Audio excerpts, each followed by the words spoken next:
এই যে দেখতে পাচ্ছি, এই যে মায়াপুরের মন্দির। আর ওই যে ওই মন্দিরটা হচ্ছে নতুন হচ্ছে এখন, মানে এখনো কমপ্লিট হয়নি।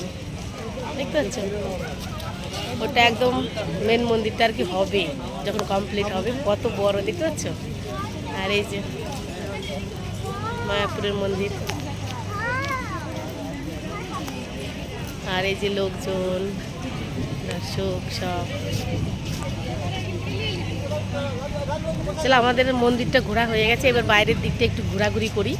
আর ওইখানে ওরা সব বসে আছে, তারপরে যাব ওই দিকটায়, পেছনের দিকটা ঘুরতে, মানে গোয়াল ঘর ওই সব দেখতে যাবো।